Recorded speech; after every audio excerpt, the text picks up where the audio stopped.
Bismillahirrahmanirrahim. Assalamualaikum warahmatullahi wabarakatuh. Innal hamdalillah nahmaduhu wa nasta'inuhu wa nastaghfiruhu wa natubu ilaihi wa na'udzu billahi min syururi anfusina wa sayyiati a'malina. May yahdihillahu fala mudilla lahu wa may yudlil fala hadiyalah. Wa asyhadu an la ilaha illallah wahdahu la syarikalah wa asyhadu anna Muhammadan abduhu wa rasuluhu la nabiyya ba'dah. Ya ayyuhalladzina amanu taqullaha haqqa tuqatih wa la tamutunna illa wa antum muslimun. Fa inna asdaqal hadithi kitabullah wa khairal huda huda Muhammadin sallallahu alaihi wasallam wa syarrul umuri muhdatsatuha wa kullu muhdatsatin bid'ah wa kullu bid'atin dhalalah wa kullu dhalalatin finnar. Ikhwani fillah wa akhwati fid din, azani Allah wa iyyakum. Alhamdulillah pada malam hari ini kita diberikan kesempatan kembali oleh Allah Subhanahu wa taala untuk bisa menjalankan salah satu kewajiban kita, yaitu menuntut ilmu. Dan insyaallah kita lanjutkan pembahasan kita dari kitab Badi'il Wahyi.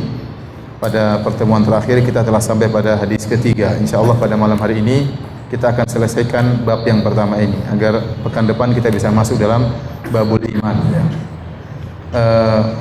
Yaitu insyaallah malam hari ini hadis yang keempat dan yang kelima dan yang keenam insyaallah taala. Kita masuk pada hadis yang keempat.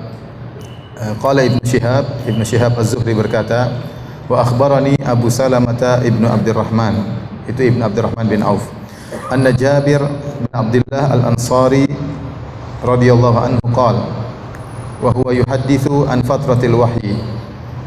Jabir bin Abdullah, sahabat yang mulia radhiyallahu ta'ala anhu, dia bercerita tentang fatratil wahyi, tentang masa terputusnya wahyu.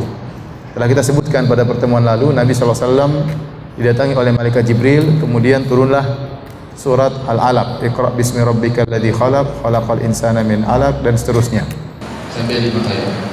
Setelah itu Rasulullah SAW pun pulang ketakutan, dan setelah itu tidak turun wahyu, berhenti wahyu. Wahyu turun lagi, langsung surat Al-Mudaththir, ya ayyuhal mudaththir kum fa'andzir, dan seterusnya. Masa terputusnya wahyu tersebut antara surat Al-Alaq dengan surat Al-Mudaththir kira-kira 3 tahun. Sebagaimana dijelaskan oleh para ulama. Faqala fi hadithihi, maka Rasulullah SAW dalam hadisnya bercerita tentang fatratil wahyu, tentang terputusnya wahyu. Beliau berkata, baina ana amshi id sami'tu sautan minas sama'i. Tatkala saya sedang berjalan, tiba-tiba saya mendengar suara dari arah atas, dari arah langit. Farafa'tu basari, kemudian saya pun mengangkat pandanganku melihat ke atas. Fa idzal malakul ladzi ja'ani bi Hira jalisun ala kursiyyin bainas sama'i wal ard. Tiba-tiba malaikat yang pernah datang kepada saya di Gua Hira, saya lihat dia sedang duduk di atas sebuah kursi, yang kursi tersebut berada di antara langit dan bumi. Faru'ibtu minhu, saya pun takut melihat malaikat tersebut. Faraja'tu faqultu, saya pun pulang kembali ke rumahku, ketemu dengan Khadijah. Faqultu, aku berkata, zammiluni, selimuti aku. Fa anzalallahu ta'ala, maka Allah pun menurunkan firman-Nya, ya ayyuhal muddaththir kum fa'andzir, wahai orang yang berselimut, bangunlah dan berilah peringatan, hingga firman Allah, warrujza fahjur, dan kesyirikan tinggalkanlah. Kemudian fahamiyal wahyu wa tataba'a. Hamia artinya dalam secara bahasa artinya panaslah wahyu, artinya wahyu datang setelah itu terus menerus, tidak berhenti-berhenti. Ya. Adapun masa terputusnya antara Al-Alaq, Iqra bismi rabbikal ladzi khalaq, dengan ya ayyuhal mudaththir 3 tahun kata para ulama, ya karena Nabi baru pertama kali dapat wahyu. Perlu ketenangan bagi Nabi sallallahu alaihi wasallam, ya. Disebutkan oleh sebagian ulama datang malaikat setelah itu namun tidak menurunkan wahyu. Ya, antara fatrah 3 tahun tersebut datang malaikat, ya, tetapi tidak sampai menurunkan wahyu kepada Nabi sallallahu alaihi wasallam. Sehingga terputusnya wahyu tersebut agar Nabi sallallahu alaihi wasallam tenang dan rindu kembali untuk bertemu dengan malaikat Jibril. Memang Rasulullah SAW ketakutan tatkala melihat Jibril, tapi tentunya tatkala wahyu masuk dalam hatinya, dia akan merasakan kelezatan tersendiri. Dia akan merasakan ketentraman tersendiri. Sehingga tatkala terputus 3 tahun, Rasulullah SAW rindu ingin kembali melihat malaikat Jibril. maka turunlah ya ayyuhal muddatsir. Setelah turun surat ya ayyuhal muddatsir sampai warujza fahjur, ya, maka kemudian wahyu datang terus-menerus, tiada berhenti-berhenti lagi. Taib hadirin dan hadirat yang dirahmati oleh Allah Subhanahu wa taala, itu hadis yang keempat. Kita lanjutkan hadis yang kelima. Al-Imam Al-Bukhari rahimahullah berkata, qala haddatsana Musa bin Ismail, ini At-Tabuzaki. Qala haddatsana Abu Awana, ya, Waddah bin Abdullah Al-Yashkuri. Qala haddatsana Musa bin Abi Aisyah qala haddatsana Sa'id bin Jubair an Ibnu Abbas radhiyallahu ta'ala anhuma fi qoulihi ta'ala. Hadis yang kelima dari sahabat Ibnu Abbas radhiyallahu ta'ala anhuma tentang firman Allah Subhanahu wa taala, la tuharrik bihi lisanaka lita'jala bih. Yang artinya, janganlah engkau wahai Muhammad menggerakkan lisanmu, mulutmu, lita'jala bih, karena kau tergesa-gesa ingin menghafalkan Al-Qur'an. Hadis ini menjelaskan tentang bagaimana turunnya wahyu kepada Nabi SAW. Waktu turun wahyu kepada Nabi SAW, Rasulullah SAW takut wahyu selesai dia tidak hafal sallallahu alaihi wasallam. Maka waktu malaikat Jibril membacakan firman Allah, Nabi mengikuti gerak-gerakan apa? Lisannya, menggerak-gerakkan mulutnya dalam rangka untuk bisa menghafalkan wahyu tersebut. Maka ditegur oleh Allah Subhanahu wa taala. Kata Allah, la tuharrik bihi lisanaka lita'jala bih. Jangan kau gerak-gerakkan lisanmu karena kau bersegera ingin menghafalkan, ya, ayat-ayat tersebut. Kata Ibnu Abbas radhiyallahu ta'ala anhuma, kana Rasulullah sallallahu alaihi wasallam yu'aliju minat tanzili syiddatan. Rasulullah sallallahu alaihi wasallam menghadapi kesulitan tatkala diturunkan wahyu kepada beliau. Sebagaimana kita telah jelaskan pada pertemuan yang lalu, ya, bagaimana beratnya Nabi sallallahu alaihi wasallam sampai tatkala musim dingin keringat bercucuran dari dahi Nabi sallallahu alaihi wasallam, ya, padahal di musim dingin mendengar seperti suara lonceng yang sangat keras. Ya, jadi Rasulullah SAW mengalami kesulitan. Wa kana mimma yuharriku syafataihi. Di sini mimma sebagaimana dijelaskan oleh Al-Hafidz Ibnu Hajar dalam bahasa, mimma terkadang artinya rubbama. Ya, terkadang artinya rubbama qalilan au katsiran. Artinya di sini maknanya sering. Wa kana mimma yuharriku syafataihi. Itu Rasulullah SAW sering menggerak-gerakkan bibirnya, ya. Kemudian Ibnu Abbas berkata, fa ana uharrikuhuma lakum kama kana Rasulullah SAW yuharrikuhuma. Saya akan contohkan kepada kalian, saya gerak-gerakkan mulut saya sebagaimana Nabi SAW menggerak-gerakkan mulutnya tatkala menerima wahyu dari malaikat Jibril alaihi salam. Ibnu Abbas radhiyallahu ta'ala anhuma, beliau lahir 3 tahun sebelum hijrah. Kira-kira 3 tahun sebelum hijrah. Berarti waktu turun wahyu kepada Nabi sallallahu alaihi wasallam, Nabi menggerak-gerakkan lisannya, dan ini adalah surat Al-Qiyamah, dan surat Al-Qiyamah adalah surat Makkiyah, turun waktu Nabi sallallahu alaihi wasallam masih di Mekah. Ya. Ibnu Abbas baru lahir 3 tahun sebelum Nabi berhijrah. Saya ulang, ya, saya ingin sampaikan ada istilah para ahli tafsir dengan surat Makkiyah dengan surat apa? Madaniyah. Yang dimaksud dengan surat Makkiyah adalah surat yang diturunkan sebelum hijrah. Yang dimaksud dengan surat Madaniyah, surat yang diturunkan setelah hijrah. Mau turun di Mekah tetap saja dinamakan surat Madaniyah. Jadi namanya kota, tetapi yang jadi barometer waktu. Ini istilah di kalangan para ulama. Dikatakan surat Makkiyah artinya surat yang diturunkan sebelum hijrah. Surat Madaniyah surat yang diturunkan setelah apa? Hijrah. Oleh karenanya firman Allah, idza jaa nasrullahi wal fath, tatkala datang kemenangan Allah dan pertolongan Allah. Itu tatkala Fatu Makkah. Itu surat Makkiyah atau surat Madaniyah? Surat apa? Turun di Mekah. Tapi dia surat apa? Madaniyah. Meskipun turunnya di Mekah, ya. Al-yauma akmaltu lakum dinakum. Hari ini aku telah sempurnakan bagi kalian agama kalian. Itu juga turunnya di Padang Arafah. Di mana? Di Mekah. Tapi dia surat apa? Madaniyah. Karena turun tatkala Nabi berhaji. Nah, surat Al-Qiyamah adalah surat Makkiyah. Oleh karenanya para ulama mengatakan jelas-jelas Ibnu Abbas tidak menemui zaman Nabi tatkala turun wahyu oleh malaikat Jibril di awal-awal. Ibnu Abbas belum lahir waktu itu. Tetapi kenapa Ibnu Abbas bisa mengatakan kepada sahabat-sahabatnya, fa ana uharrikuhuma, saya akan menggerakkan dua bibir saya sebagaimana Nabi menggerak-gerakkan bibirnya. Dari mana dia tahu hal tersebut? Ada dua kemungkinan. Kemungkinan pertama, Nabi mengabarkan kepada beliau, beginilah saya waktu itu. Nabi mungkin pernah cerita. Atau mungkin ada sahabat yang pernah diceritakan oleh Nabi cerita kepada Ibnu Abbas. Dan ini sudah kita jelaskan kemarin masalah mursal sahabi, ya. Ini mursal sahabi. Ibnu Abbas tidak menemui Nabi SAW, tidak menemui zaman turunnya, belum lahir tatkala kisah ini terjadi. Tetapi kalaupun mursal sahabi, ya tetap hadisnya adalah hadis yang sahih, ya. Masih ingat atau tidak mursal sahabi, mursal tabi'i? Masih ingat? Masih ingat waktu kajian lalu, ya? Baik.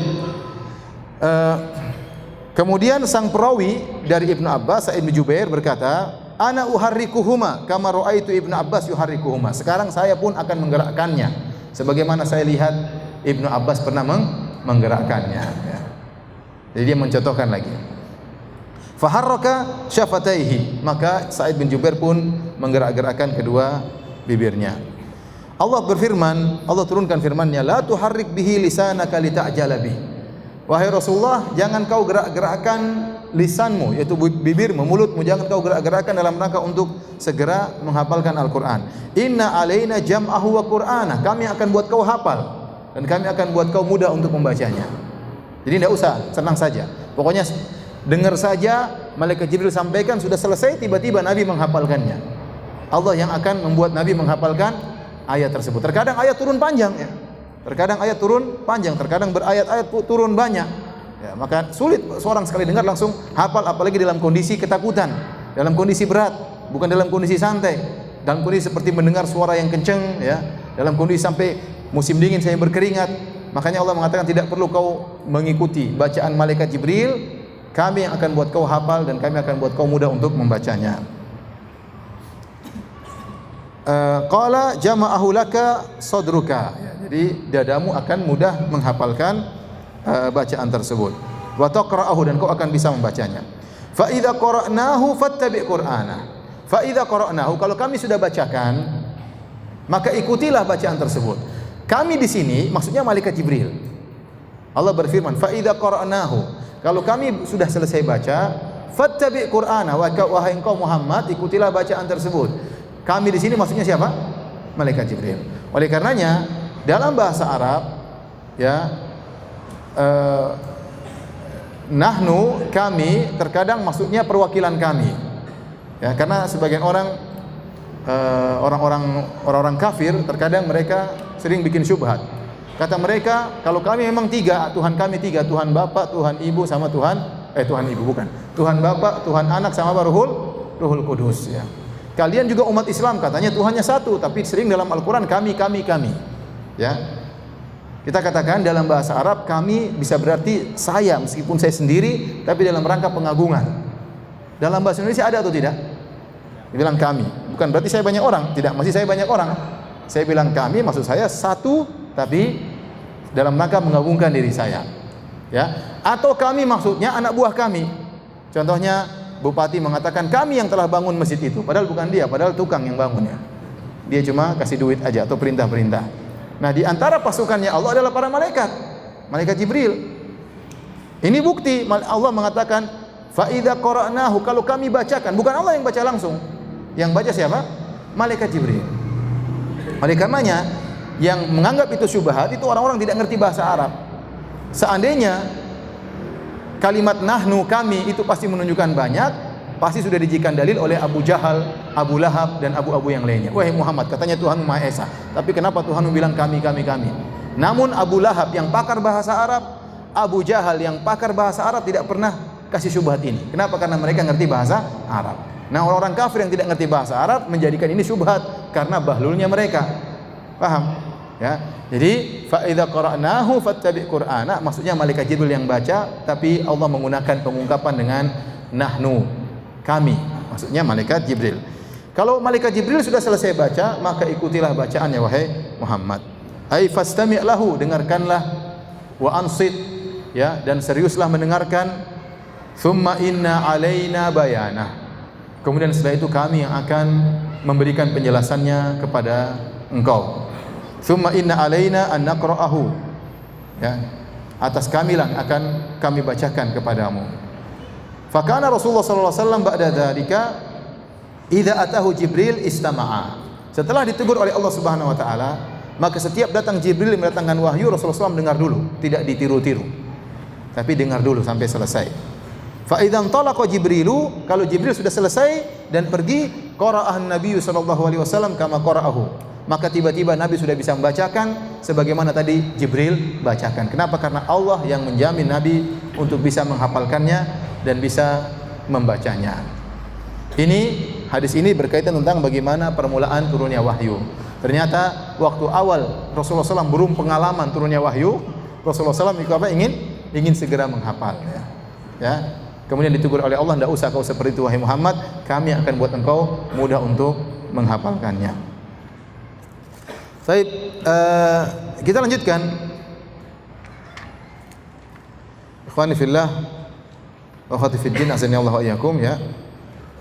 Syekh Ibnu Utsaimin rahimahullah mengambil faedah dari firman Allah, "Tsumma inna alaina bayana," dan kemudian tugas kamilah yang akan memberi penjelasan terhadap Al-Qur'an ya. Kata beliau, ini dalil bahwasanya seluruh isi Al-Qur'an pasti dipahami ya. Karena Al-Qur'an diturunkan untuk dipahami. Tidak ada satu ayat pun yang tidak dipahami. Semua pasti dipahami. Kalau kita tidak paham tentang suatu ayat, pasti ada orang lain yang paham. Tidak mungkin seluruh umat ada satu ayat, seluruh umat tidak ada yang paham, tidak mungkin. Karena Allah yang telah menjamin bahwasanya Al-Quran ini ada penjelasannya. Paham? Jadi nggak ada satu ayat yang tidak dipahami sama sekali. Yang ada namanya tidak dipahami secara nisbi. Artinya sebagian orang tidak paham, tapi ar-rasikhuna fil ilmi, orang-orang yang punya ilmu kokoh paham. Mungkin kita tidak paham, dan inilah kebanyakan ayat. Banyak ayat yang kita tidak paham, tapi para ulama paham. Tapi ada ayat yang semua umat tidak paham, ini tidak ada dalam kamus Al-Quran. Ya, tidak ada dalam kamus Al-Quran. Karena Allah berfirman, ya, litubayyina lin-nasi ma nuzila ilaihim wa la'allahum yatafakkarun. Ya. Kami turunkan Al-Quran agar kau jelaskan kepada manusia apa yang diturunkan kepada mereka, agar mereka berfikir. Jadi Al-Quran diturunkan bisa dipahami sehingga bisa dipikirkan. Dalam ayat yang lain, ya, tibyanan likulli syai'. Sungguhnya Al-Quran, wa nazzalna 'alaikal kitaba tibyanan likulli syai'. Kami turunkan Al-Quran sebagai penjelasan atas segala sesuatu. Apa maksud Syekh Al-Utsaimin rahimahullah tatkala membawakan faedah ini? Dia ingin membantah para penolak sifat. Ada sebagian orang-orang ahlul bid'ah yang mereka berpemahaman dengan pemahaman tafwid. Tafwid dalam asma wa sifat maksudnya apa? Maksudnya mereka mengatakan ayat ini kita tidak paham maknanya, kita serahkan kepada Allah Subhanahu wa taala. Jadi dalam menghadapi ayat-ayat sifat seperti firman Allah, ya, wa ma qadarullaha haqqa qadri wal ardu jami'an qabdatuhu yaumal qiyamah was samawati matwiyatun bi yaminih. Contoh, ya, mereka tidak mengagungkan Allah dengan sebagaimana mestinya. Padahal pada hari kiamat kelak bumi dalam genggaman Allah dan langit-langit akan dilipat dengan tangan kanan Allah. Atau contohnya firman Allah Subhanahu wa taala, ya, ma mana'aka an tasjuda lima khalaqtu bi yadayya, wahai iblis, apa yang mencegahmu untuk sujud kepada Adam yang aku ciptakan dengan kedua tanganku? Bagaimana sikap kaum muslimin terhadap kedua tangan, lafal kedua tangan? Maka ada beberapa mazhab. Mazhab Ahlussunnah wal Jamaah mensifati bahwasanya secara zahirnya bahwasanya Allah punya kedua tangan, sehingga Allah menciptakan Adam dengan kedua tangannya, dan kedua tangan tersebut secara zahirnya benar-benar tangan, tapi bagaimananya kita tidak tahu. Dan tidak boleh kita samakan dengan tangan manusia karena itu tasbih. Tidak bisa kita hayalkan, karena kita bisa hayalkan kalau kita tahu zat Allah. Tatkala kita tidak tahu zat Allah, tidak mungkin kita bisa hayalkan bagaimana tangan tersebut, tapi kita yakin Allah punya tangan. Bagaimananya kita tidak tahu. Ini pendapat Ahlussunnah wal Jamaah. Nah, ahlul bid'ah ada dua metode. Metode pertama, mereka takwil. Kata mereka kedua tangan maksudnya kekuatan. Maksudnya apa? Kekuatan. Karena kalau kita bilang Allah punya tangan, maka kita menyamakan dengan makhluk. Kita bilang tidak lazim yang kita dikatakan menyamakan dengan makhluk kalau kita bilang tangan Allah seperti tangan makhluk. Ya, tapi kalau kita bilang Allah punya tangan, bagaimananya kita tidak tahu. Sebagaimana Allah punya kekuatan, makhluk punya kekuatan, tapi tidak bisa disamakan. Allah melihat, makhluk melihat, tetapi tidak bisa disamakan penglihatan Allah dengan penglihatan makhluk. Allah Maha mendengar, makhluk mendengar, tapi tidak dikatakan sama. Demikian juga Allah punya tangan, maha tangannya seperti apa kita tidak tahu. Tidak sama seperti tangan makhluk. Nah, mereka tidak mau menetapkan tangan, kata mereka takwil, tangan maksudnya kekuatan. Nah, kalau ditakwilkan dengan kekuatan, maka tidak ada keistimewaan Nabi Adam alaihissalam kalau begitu. Kenapa iblis disuruh sujud kepada Nabi Adam? Karena Adam punya keistimewaan alaihissalam. Di antaranya Adam diciptakan dengan kedua tangan Allah Subhanahu wa taala. Kalau Adam diciptakan dengan kekuatan, ya iblis juga apa bedanya dengan iblis? Apa bedanya dengan iblis? Ini metode kedua, takwil, mentakwil, merubah maknanya. Yang metode ketiga namanya tafwid. Tafwid adalah saya tidak tahu maknanya, kita serahkan kepada Allah Subhanahu wa taala. Seakan-akan bima khalaqtu biyadayya, dengan kedua tanganku seakan-akan XXXX, paham? Seakan-akan kalau dilihat XXX maknanya apa saya tidak tahu. Tidak tahu, sekedar diungkapkan dengan lafal tangan tapi maknanya saya tidak tahu. Dan ini tidak benar. Inilah yang disebut madhab tafwid, ya, menyerahkan kepada Allah.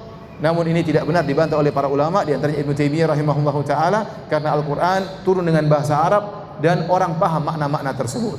Orang paham tatkala mengatakan Allah melihat. Mereka paham melihat itu maksudnya apa, tapi bagaimana cara melihat Allah enggak ada yang tahu. Tapi melihat itu paham. Mendengar itu kita paham makna mendengar. Mendengarnya Allah bagaimana kita enggak tahu. Paham? Tangan kita paham, tapi bagaimana wajah kita paham. Allah punya wajah, akan dilihat pada hari kiamat kelak. Di antara kenikmatan, puncak kenikmatan surga adalah melihat wajah Allah. Bagaimana ini kita enggak tahu. Tapi kita paham ada wajah, ya. Adapun kita mengatakan wajah sama dengan XXX, semuanya XX, kita enggak, ini maksudnya apa saya enggak paham.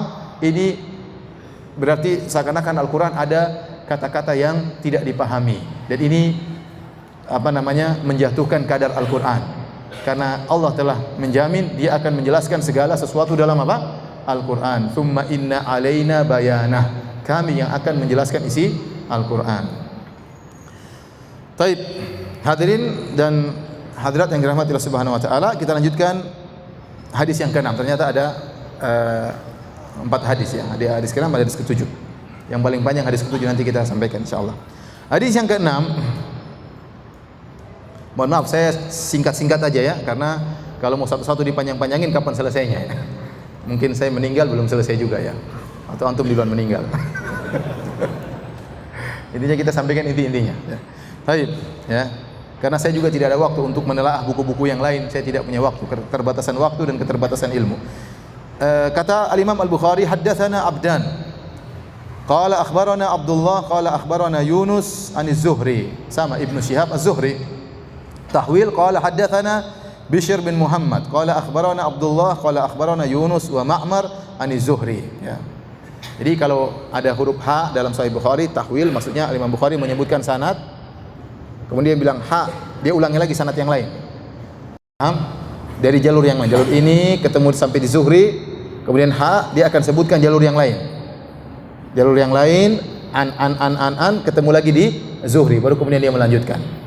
Daripada dia ulangi dari awal, qala haddatsana dari Zuhri, dari fulan dari Nabi sallallahu alaihi wasallam, ulangi lagi. Haddatsana dari Zuhri, dari fulan dari Nabi, kelamaan. Mending enggak usah diulang lagi. Langsung dari ini yang diulang, Zuhrinya ke situ enggak usah diulang. Paham? Paham atau tidak? Apa perlu ditulis? Enggak usah kan?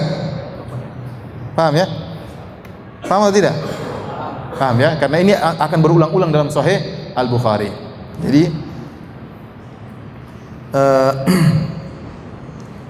qala Az-Zuhri berkata, akhbarani Ubaidillah bin Abdullah an Ibni Abbas radhiyallahu anhuma qala, Ibnu Abbas berkata, kana Rasulullah sallallahu alaihi wasallam ajwadan nas. Rasulullah sallallahu adalah orang yang paling dermawan.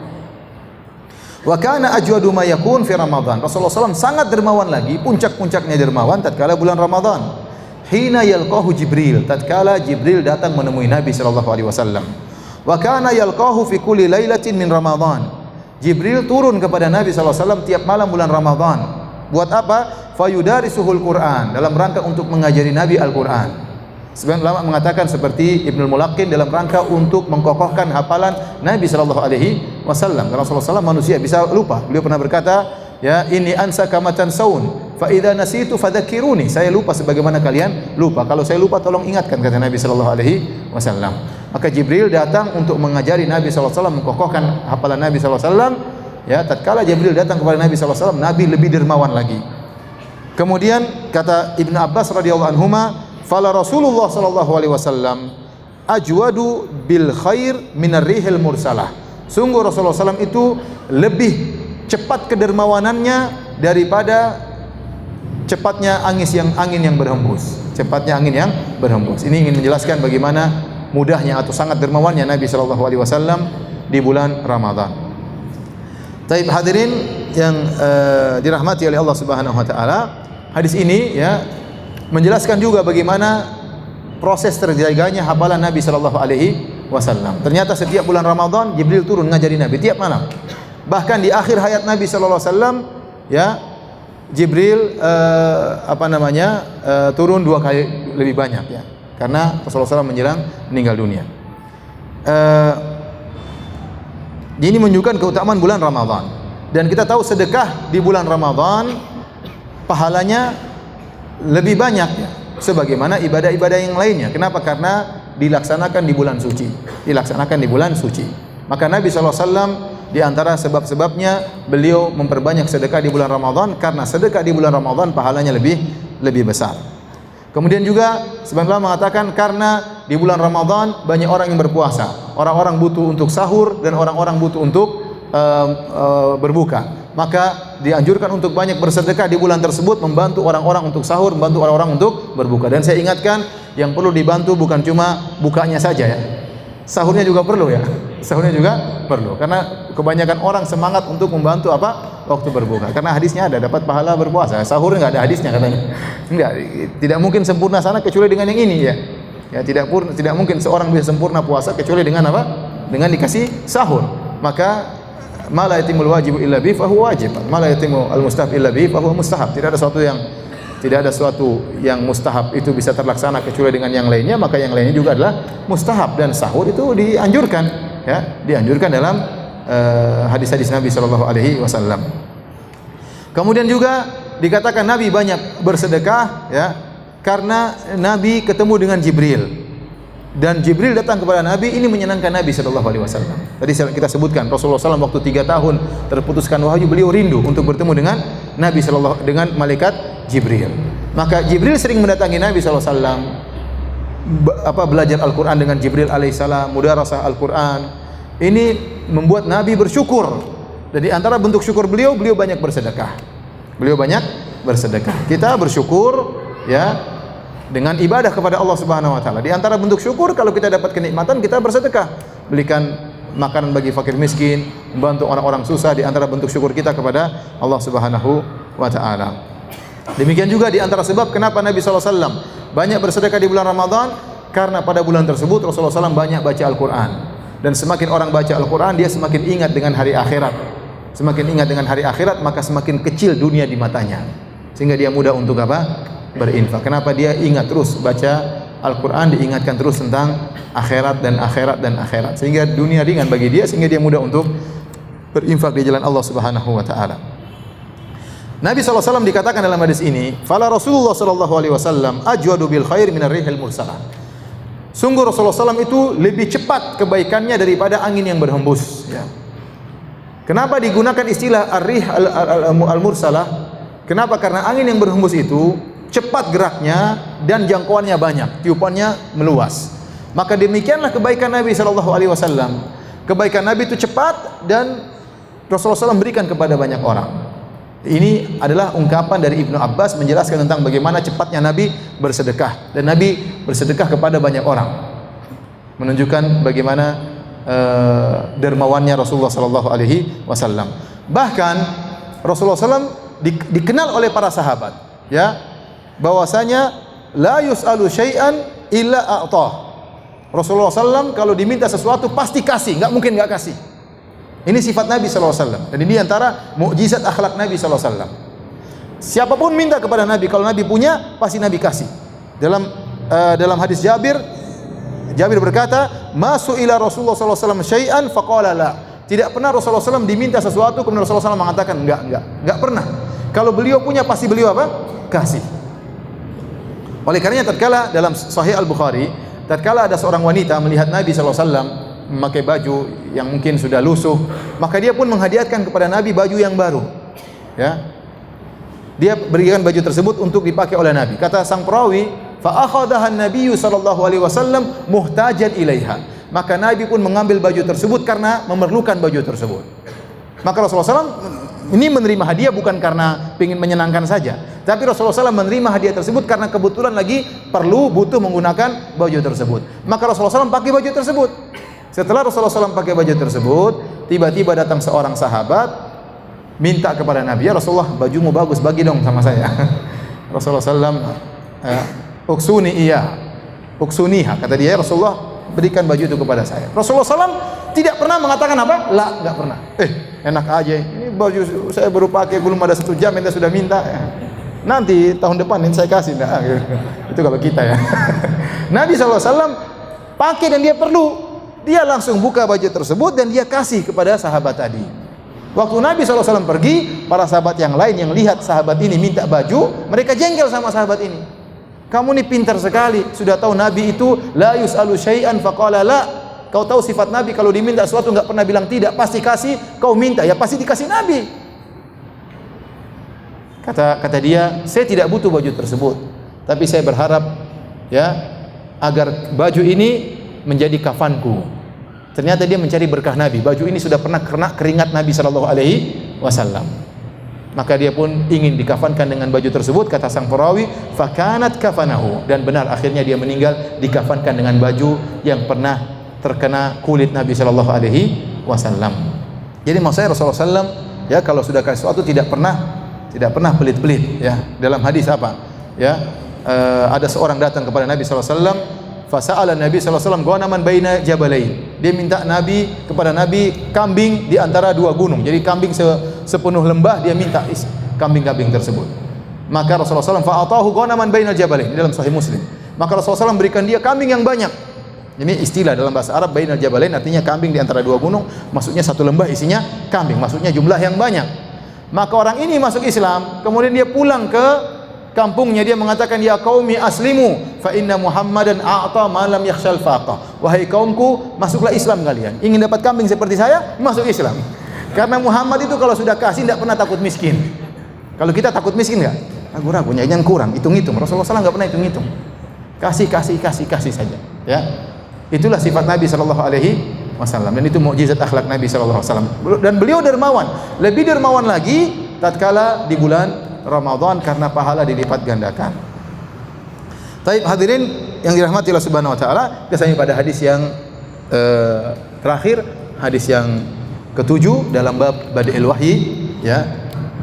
Karena saya ingin segera kita masuk dalam bab kedua, masa satu bab enggak habis-habis ya dari kemarin-kemarin ya, karena bab iman masalah penting, karena iman masalah penting. Situ ada pembahasan tentang Khawarij, tentang Mu'tazilah, tentang Murji'ah ya, istilah-istilah yang terkadang kita dengar. Dan itu semua berputar masalah iman. Bagaimana iman menurut akidah Ahlussunnah wal Jamaah ya. Insyaallah pada malam ini kita selesaikan hadis yang ke-7. Baik.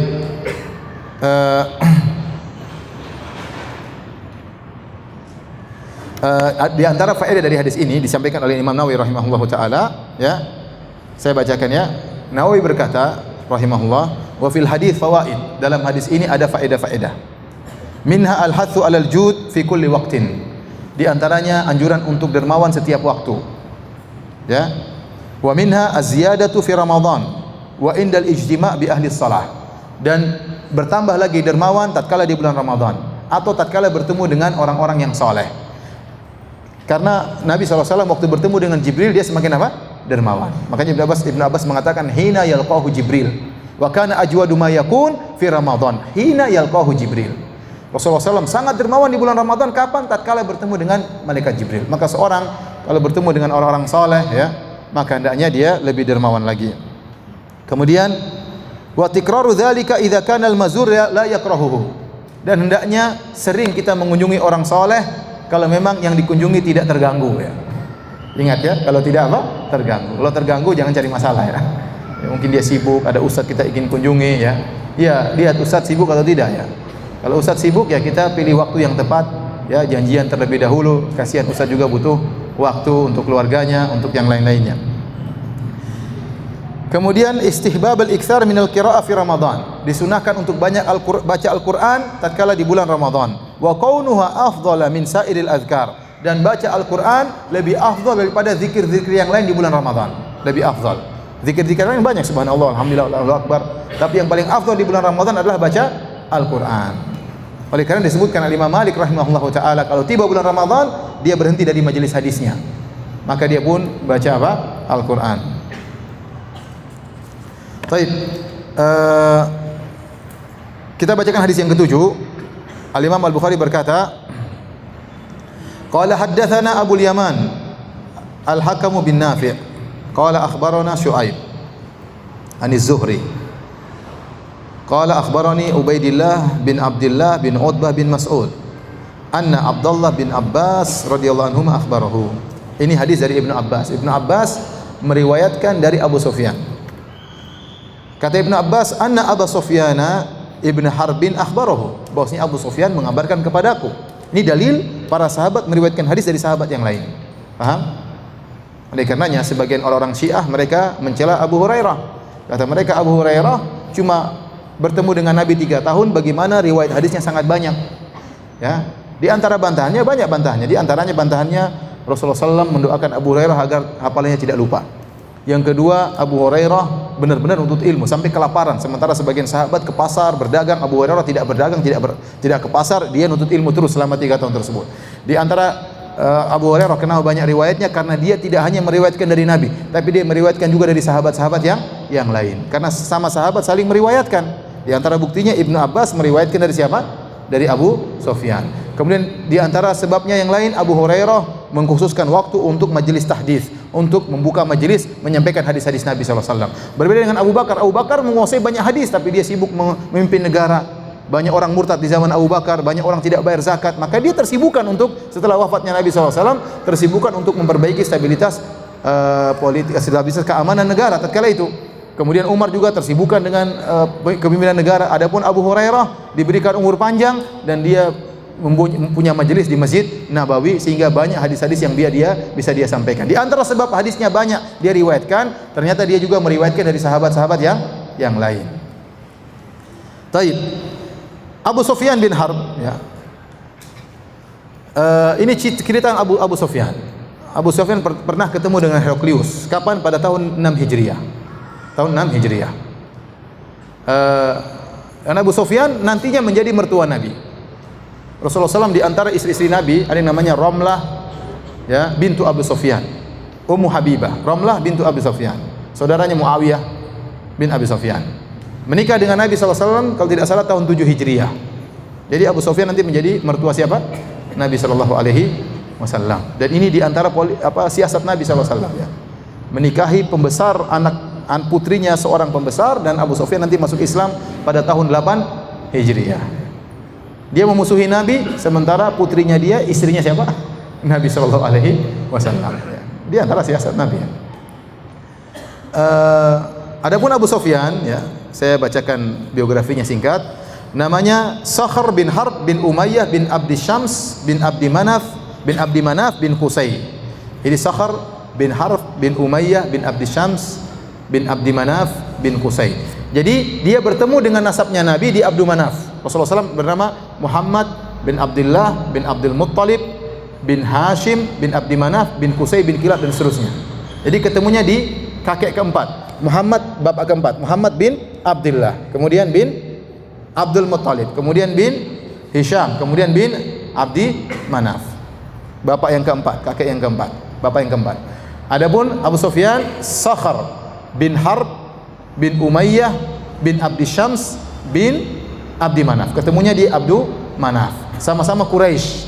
Sama-sama Quraisy karena Al-Qusay itulah Quraisy, ya. Jadi nasab Nabi dengan Abu Sufyan nyambung pada kakek yang keempat. Dan sama-sama pembesar kota Mekah, ya. Beliau lahir sekitar 10 tahun sebelum tahun gajah. Rasulullah SAW lahir pas tahun gajah. Berarti Abu Sufyan 10 tahun lebih tua daripada Nabi SAW. Dan dia dulu penjahat besar. Menjadi pemimpin penjahat di perang Uhud. Menjadi pemimpin penjahat di perang apa? Khandaq, ya. Setelah dulunya Abu Jahal, waktu Abu Jahal tewas, yang ganti kedudukannya siapa? Abu Sufyan. Dalam perang Badar yang jadi pemimpin Abu Jahal. Tapi dalam perang Uhud Abu Jahal sudah tewas, yang gantikan adalah Abu Sufyan. Demikian juga perang Khandaq, Abu Sufyan. Kemudian pada malam Fatu Makkah, beliau masuk Islam. Beliau masuk Islam. Sehingga tatkala Fatu Makkah, Abu Sufyan sudah masuk Islam. Dan waktu Rasulullah SAW masuk ke dalam kota Mekah, orang-orang pada ketakutan. Ada yang mengatakan, ya Rasulullah, inna Abu Sufyan rajulun ya yuhibbu an yakuna lahu makanah. Ya Rasulullah, Abu Sufyan itu orang yang suka diberi kedudukan. Maka Rasulullah SAW berkata, man dakhala dara Abi Sufyan fahuwa amin. Siapa saja yang masuk ke rumahnya Abu Sufyan, maka dia selamat. Rasulullah SAW ingin memuliakan siapa? Abu Sufyan. Dan itu mertuanya Nabi SAW. Ya. Jadi Rasulullah SAW melihat kondisi manusia ini, orang suka kedudukan. Rasulullah SAW kasih kedudukan. Siapa yang ya, dia dulu panglima perang penjahat ya. Kemudian masuk Islam jadi suruh jadi anak buah, kan enggak pantas, kurang pas ya. Rasulullah SAW punya siasat. Ini dulu jagoan, sekarang jagoan juga. Ya. Maka kata Nabi, barang siapa yang masuk rumahnya Abu Sufyan, maka dia selamat. Ada yang bilang, ya Rasulullah, Abu Sufyan rumahnya kecil, gimana masuk semuanya? Barang siapa yang masuk Masjidil Haram, maka selamat. Karena rumah Abu Sufyan apa? Enggak cukup. Baik. Kemudian dia masuk Islam, kemudian dia ikut dalam beberapa perangan, di antaranya dalam perang Taif, dan di situ matanya buta satu karena ikut perang. Kemudian dalam perang Yarmuk, matanya yang lain kemudian buta lagi, sehingga beliau pun meninggal dalam kondisi kedua matanya buta. Setelah itu beliau tinggal di kota Madinah dan meninggal pada tahun 31 Hijriah dengan umur 88 tahun radhiyallahu taala anhu. Kenapa saya ingin sampaikan hal ini? Karena orang-orang Syiah sampai sekarang mengkafirkan Muawiyah dan mengkafirkan bapaknya Abu Sufyan. Mereka tidak mengakui keislaman Abu Sufyan. Padahal Abu Sufyan ya dimuliakan oleh Nabi, mereka tidak muliakan Abu Sufyan. Abu Sufyan dimuliakan Nabi atau tidak? Dimuliakan Nabi. Abu Sufyan mertuanya Nabi sallallahu alaihi wasallam. Dan Abu Sufyan ikut jihad dalam Ghazwatul Taif di zaman Nabi sallallahu alaihi wasallam masih hidup. Kemudian Ghazwat Al-Yarmuk, kemudian dua-dua matanya buta karena berjihad di jalan Allah Subhanahu wa taala. Sementara mereka orang-orang Syiah entah jihad apa yang mereka lakukan. Baik, kita bacakan. Ini Abu Sufyan bercerita tatkala dia masih kafir. Anna Heraklius, kaisar Romawi, arsala ilaihi fi raqbin min Quraisy. Heraklius tiba-tiba minta untuk dipertemukan dengan rombongannya Abu Sufyan. Abu Sufyan itu lagi berdagang di negeri Syam. Wa kanu tujjaran bisyami fil muddati allati kana Rasulullah sallallahu alaihi wasallam madda fiha Abu Sufyan. Waktu itu Abu Sufyan dan teman-temannya sedang berdagang ke negeri Syam di masa perjanjian Al-Hudaybiyah. Selama 5 tahun terakhir, dari tahun pertama Hijriah sampai tahun kelima Hijriah, orang-orang kafir Quraisy tidak bisa berdagang ke negeri Syam. Kenapa? Mereka perang dengan Rasulullah sallallahu alaihi wasallam. Sementara penduduk kota Mekah kalau ingin berdagang ke negeri Syam harus lewat kota Madinah. Paham? Jadi kota Mekah itu terletak di selatan kota Madinah. Jadi sebelah utara kota Mekah ada kota Madinah. Sebelah utara kota Madinah ada negeri Syam. Nah, orang-orang Mekah penghasilan mereka adalah berdagang. Mereka bukan bercocok tanam. Nah, kalau mereka ingin berdagang, mereka harus lewat untuk ke negeri Syam. Mereka harus lewat kota Madinah. Nah, lewat kota Madinah masalah. Bahkan ditangkap oleh Nabi Muhammad SAW dan pasukannya. Sebagaimana terjadi pada perang Badar. Akhirnya selama 5 tahun mereka tidak bisa berdagang. Begitu terjadi perjanjian Hudaybiyah tahun 6 Hijriah, kisah yang panjang, nanti insya Allah kita akan sampai juga. Ya, terjadi perjanjian damai. Isi perjanjian damai tersebut gencatan senjata selama 10 tahun. Selama berapa tahun? 10 tahun. Namun akhirnya orang Quraisy berkhianat, tidak sampai 2 tahun mereka sudah berkhianat. Di masa perjanjian damai tersebut, Abu Sufyan gunakan kesempatan untuk berdagang ke negeri Syam, mumpung aman, tidak ada perang.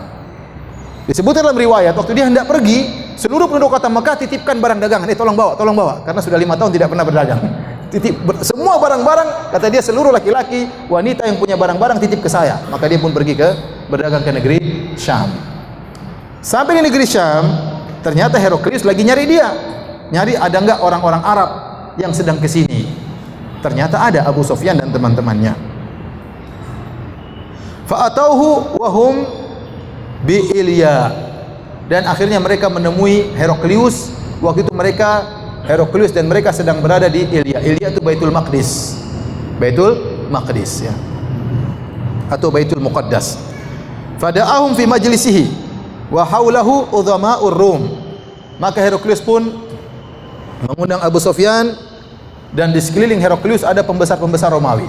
Pembesar-pembesar Romawi. Tsumma da'ahum wa da'a bi tarjumanihi. Tarjuman bisa dibaca turjuman, tarjuman. Kemudian dia memanggil Abu Sufyan dan teman-temannya, kemudian dia manggil tukang terjemahnya. Heraklius tidak bisa bahasa Arab. Heraklius tidak bisa bahasa Arab, maka dia ingin berdialog dengan Abu Sufyan dengan penterjemah. Kemudian Heraklius bertanya, ayyukum nasaban aqrabu nasaban bihadzal rajul alladhi yaz'umu annahu nabi? Siapa di antara kalian yang paling dekat kekerabatannya, nasabnya dengan orang yang dia menyangka dirinya nabi?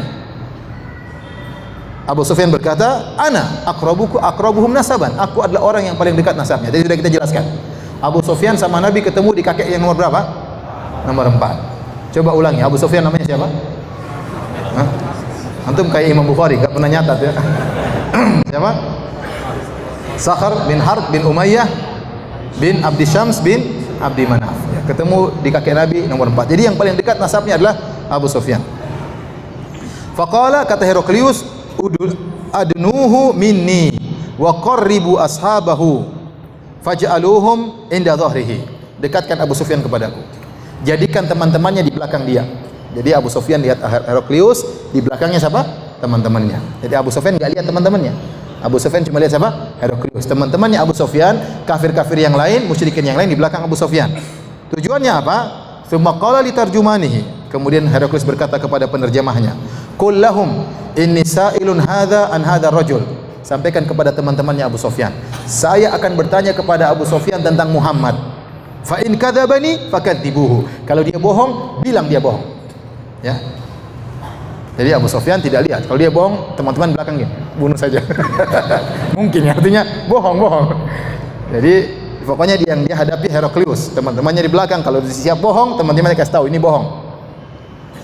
Fa wallahi, kata Abu Sufyan, fa wallahi laulal haya'u min an ya'thuru alayya kadhiban lakadzabtu alaihi. Kata Abu Sufyan, kalau bukan karena saya malu, karena kalau bukan rasa malu, kalau bukan saya takut mereka bakalan ngecap saya berdusta, ya, maka saya akan berdusta atas Muhammad. Karena Abu Sufyan benci sekali sama siapa? Nabi Muhammad SAW. Saya ingin menyampaikan kabar-kabar palsu tentang Muhammad, tapi saya malu, ya, khawatir nanti teman-teman saya pulang ke Mekah, Abu Sufyan bohong. Ini dalil bahwasanya kebohongan itu tercela, meskipun di kalangan orang-orang musyrikin apa? Arab. Dia tidak ingin dicap pendusta oleh teman-temannya. Bahkan dalam riwayat Abu Sufyan berkata, ya, dalam riwayat dia berkata, seandainya saya berbohong, teman-temanku akan bela saya. Ya. Kata dia dalam riwayat yang lain, fa wallahi law qad kadzabtu ma raddu alayya. Seandainya saya berdusta atas nama Muhammad, ya, saya dusta tentang Muhammad, teman-temanku tidak akan bantah saya. Kita setia kawan, ya. Sama-sama musuhan sama siapa? Muhammad, ya. Seandainya saya berdusta pun mereka tidak akan jujur mengatakan saya dusta. Walakinni kuntum ra'an sayyidan, tapi saya adalah pemimpin kota Mekah, pemimpin orang Quraisy. Abu Sufyan, atakarramu anil kadzib, saya merasa mulia, saya tidak ingin berdusta, ya. Wa alimtu anna aisara ma fi dzalika in ana kadzabtuhu an yahfadhu dzalika anni thumma yatahaddatsu bihi falam akdzibhu. Dan saya tahu kalau saya berdusta, maka yang paling ringan akibatnya orang-orang akan jadi bahan pembicaraan. Ini Abu Sufyan, mungkin dia tidak membuka aib Abu Sufyan di hadapan Heraklius, tapi mereka tatkala pulang pasti ngomongin saya, pasti gibahin saya di belakang saya. Abu Sufyan pernah berdusta di hadapan Heraklius dan saya seorang yang mulia, saya tidak ingin tercacatkan dengan tuduhan saya pernah berdusta.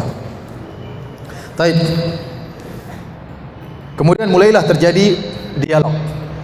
Tsumma kana awwala ma sa'alani anhu an qala kaifa nasabuhu fikum? Pertanyaan pertama yang ditanyakan oleh Heraklius kepada Nabi sallallahu kepada Abu Sufyan, bagaimana nasabnya Muhammad di antara kalian? Qultu huwa fina dzu nasab. Kata Abu Sufyan, Muhammad nasabnya top. Ya. Nasabnya apa? Top. Dan ini demikianlah, ya. Para rasul diutus dengan memiliki nasab-nasab yang tinggi. Qala fa hal qala hadzal qaula minkum ahadun qad qablahu? Pertanyaan kedua, Heraklius ini cerdas. Raja Romawi, bukan orang sembarangan. Dia mengatakan, apakah sebelum Muhammad pernah muncul orang lain yang menyerukan seperti seruan Muhammad? Qultula, kata Abu Sufyan, tidak ada. Benar, di zaman sebelum Nabi ada beberapa orang-orang yang dikenal dengan, pernah saya jelaskan, ya, dengan Al-Ahnaf, orang-orang yang tidak berbuat kesyirikan. Namun tidak ada di antara mereka yang pernah ngaku sebagai Nabi. Yang baru pertama ngaku sebagai nabi siapa? Rasulullah sallallahu alaihi wasallam. Maka dia tanya, "Pernahkah ada orang sebelum Muhammad ngaku sebagai nabi?" Kata Abu Sufyan, "Tidak ada." Fahal kana min abaihi malikun? Pertanyaan berikutnya, Heraklius bertanya, "Apakah ada di antara nenek moyangnya yang pernah jadi raja?" Qultu la, tidak ada. Qala fa asyrafun nasi yattabi'unahu am du'afa'uhum? Yang menjadi pengikut Muhammad adalah orang para pembesar-pembesar atau orang-orang yang lemah-lemah? Kata Abu Sufyan, bal du'afa'uhum, pengikutnya adalah orang-orang yang lemah. Kita lanjutkan insyaallah setelah salat Isya ya. Hadis ini insyaallah kita selesaikan malam ini. Kita pending dulu sampai salat Isya. Wallahu taala alam bisawab. Assalamualaikum warahmatullahi wabarakatuh. Bismillahirrahmanirrahim. Assalamualaikum warahmatullahi wabarakatuh. Alhamdulillah, salatu wassalamu ala Rasulillah wa ala alihi wa ashabihi wa mawalah. Ikhwani fillah wa akhwati fiddin, azani Allah wa iyyakum. Kita lanjutkan pengajian kita. Kita lanjutkan dialog atau pertanyaan-pertanyaan yang dipaparkan oleh Heraklius kepada Abu Sufyan. Di antaranya tadi pertanyaannya, fa asyrafun nasi yattabi'unahu am du'afa'uhum? Apakah yang menjadi pengikut Muhammad adalah orang-orang pembesar-pembesar ataukah orang-orang yang lemah?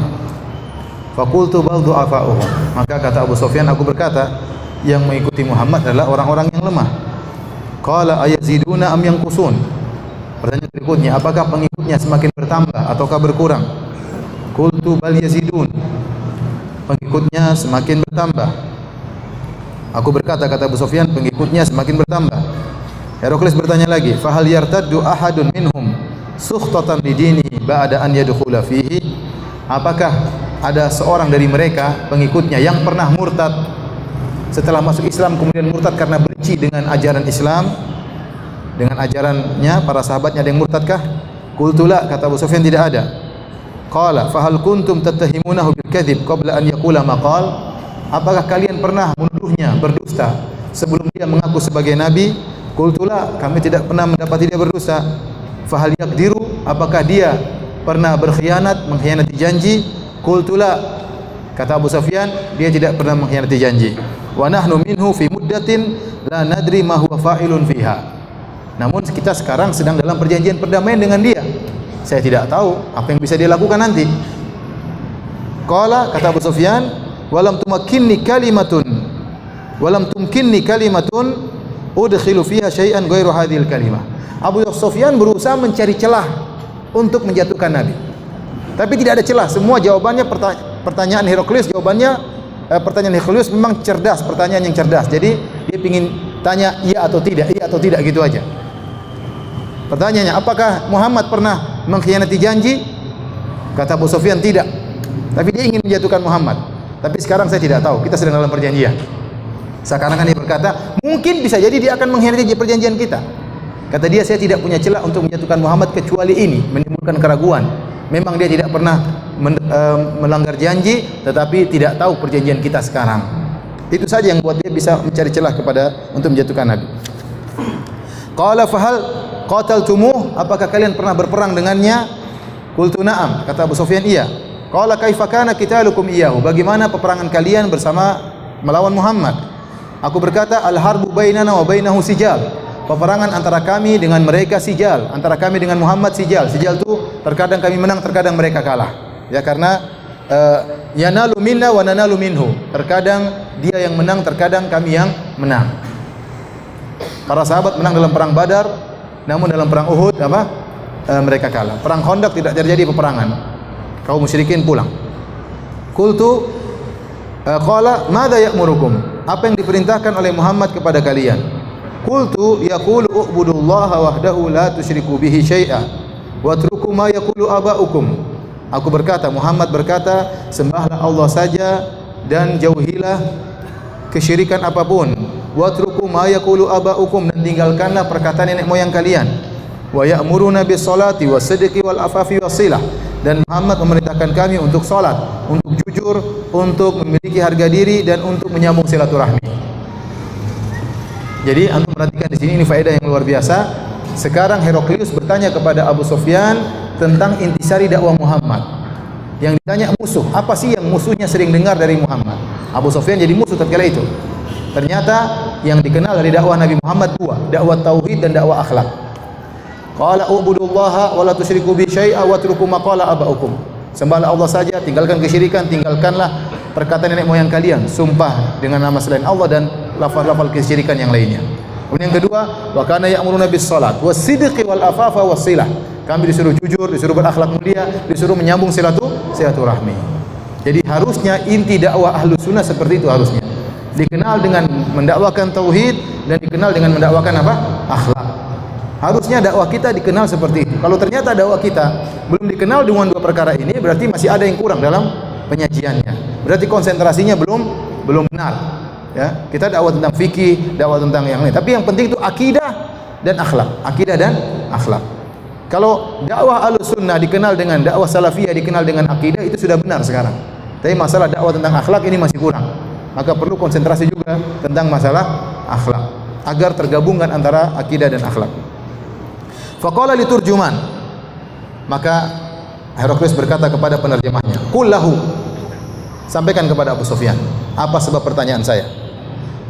Sa'altuka an nasabihi fadzakarta annahu fikum dzu nasabin fakadzalika rusul tub'atsu fi nasabi qaumiha. Saya tadi tanya kepada engkau tentang nasabnya Muhammad dan kau berkata Muhammad memiliki nasab yang tinggi, dan demikianlah ciri-ciri para rasul, mereka diutus dengan nasab yang tinggi. Kenapa? Ada hikmahnya kata para ulama. Kalau rasul tersebut diutus pada nasab yang rendah, maka orang-orang akan berkata orang ini karena dia nasabnya rendah, dia ingin cari muka, ingin diakui kedudukannya. Paham? Tapi tatkala Muhammad berada di atas nasab yang tinggi, tidak ada tuduhan tersebut. Seandainya Muhammad SAW diutus dengan nasab yang rendah, maka kaumnya akan berkata kasihan, dia kedudukannya seperti budak tapi ingin diakui. Makanya ada agama Hindu atau Buddha di luar? Hindu kan? Agama Hindu ada kasta. Kasta apa yang paling tinggi? Brahmana. Setelah Brahmana terus apa? Ksatria. Setelah Ksatria terus apa? Waisa. Setelah Waisa apa? Sudra. Yang Sudra ini mereka meyakini kalau mereka meninggal, ya, mereka sekarang di dunia tidak bisa naik pangkat. Kalau mau naik pangkat nanti hidup dalam kehidupan berikutnya. Bagaimana caranya? Kamu harus melayani kasta Brahmana. Supaya kalau kamu meninggal nanti naik pangkat dalam kehidupan apa? Berikutnya. Kalau kau ternyata kurang ajar, nanti dalam kehidupan berikutnya jadi kecoak, jadi anjing, dan yang lainnya. Sampai teman saya cerita, ya, di sana di India, terkadang lagi di rumah tahu-tahu ada, misalnya ada kambing masuk. Jangan-jangan om kita yang kemarin meninggal. Bercanda ya. Tapi ini benar, teman saya cerita demikian. Jadi maksud saya, kalau timbullah gerakan Buddha dalam rangka untuk membongkar pembagian kasta tersebut. Buddha tidak ingin ada apa? Kasta-kasta tadi. Ya. Nah, seandainya Nabi Muhammad SAW diutus pada nasab yang rendah, maka orang akan tuduh dia hanya ingin diakui, nasabnya rendah. Oleh karenanya para rasul diutus dalam nasab yang tinggi supaya tidak ada tuduhan ini. Kemudian wasa'altuka hal qala ahadun minkum hadzal qaul. Saya bertanya kepada engkau tadi wahai Abu Sufyan, apakah pernah ada orang yang pernah mengaku sebagai nabi seperti Muhammad? Fadzakarta alla, engkau bilang tidak ada. Faqultu, maka aku Heraklius berkata, lau kana ahadun qala hadza al-qaula qablahu laqultu rajulun yata'assa biqaulin qila qablahu, atau rajulun ya'tasi biqaulin qila qablahu. Seandainya ada orang sebelumnya pernah mengaku sebagai nabi, maka orang ini hanya ikut-ikut orang sebelumnya. Maka kita katakan Muhammad hanya ikut-ikut orang sebelumnya. Wa sa'altuka hal kana min abaihi min malik, dan saya bertanya kepada engkau, apakah pernah ada bapaknya atau nenek moyang yang menjadi raja?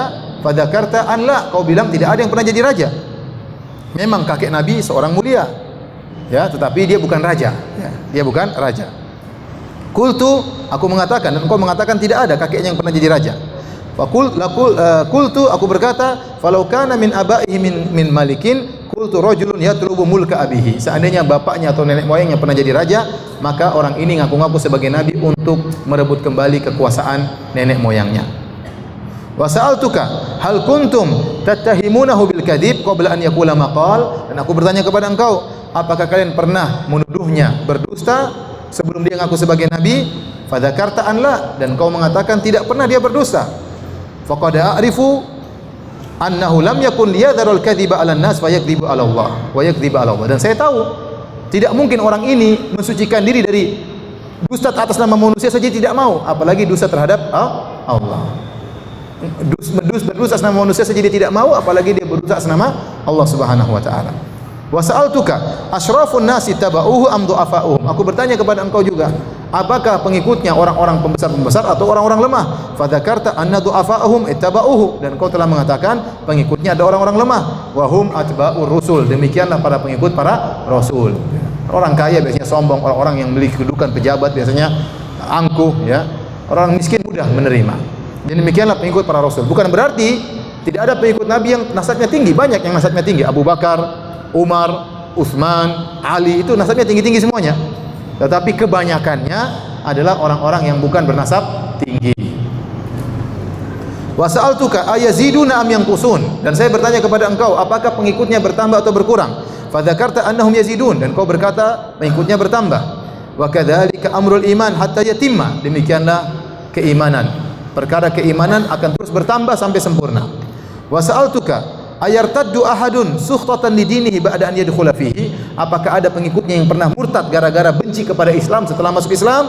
Fa dzakarta an la, kau mengatakan tidak ada. Wa kadzalikal iman hina yukhalituhu basyashatul qulub, tatkala iman sudah, hati sudah terkena manisnya iman, maka tidak akan murtad.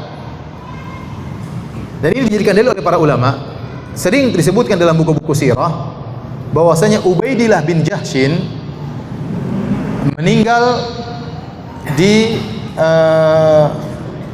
negeri Habasyah dalam kondisi murtad. Jadi waktu kaum muslimin ditekan oleh orang-orang Mekah, maka Rasulullah SAW menyuruh untuk berhijrah. Belum berhijrah ke Madinah, pertama berhijrah ke negeri Habasyah, karena di sana ada raja yang adil, Raja Najasyi. Maka berhijrahlah para sahabat, di antaranya Ubaidillah bin Jahshin dengan istrinya Ramlah, putrinya Abu Sufyan, yang nanti akan menjadi istri Nabi SAW. Kemudian Ubaidillah bin Jahshin meninggal di sana, dalam sebagian riwayat meninggal dalam kondisi masuk Nasrani. Namun ini dibantah oleh para ulama, karena dalil yang menyebutkan Ubaidillah bin Jahshin murtad adalah dalil yang dhaif, tidak bisa dijadikan hujjah. Apalagi dia lari meninggalkan Mekah karena ingin menyelamatkan dirinya dengan Islam. Kok sampai di sana kemudian dia apa? Murtad. Seandainya dia murtad, maka bapak mertuanya pasti tahu. Sekarang bapak mertuanya siapa? Abu Sufyan. Karena putrinya Ramlah, istrinya Ubaidillah bin Jahshin. Maka waktu Heraklius bertanya, apakah pernah ada orang yang murtad setelah masuk ikut jadi pengikut Nabi Muhammad? Abu Sufyan menjawab apa? Tidak. Seandainya Ubaidillah bin Jahshin murtad, dia akan berkata, iya, menantu saya murtad. Aha, ini dalil bahwasanya Ubaidillah bin Jahshin tidak sebagaimana disebutkan dalam riwayat yang lemah, beliau murtad. Tidak ada dalil bahwasanya beliau murtad. Kemudian pertanyaan berikutnya, sa'altuka hal yaqdir, saya bertanya kepada engkau, apakah Muhammad pernah berkhianat, melanggar janji? Fa dzakarta an la, engkau berkata tidak. Wa kadzalika rusul la taqdir, demikian para rasul tidak pernah melanggar janji.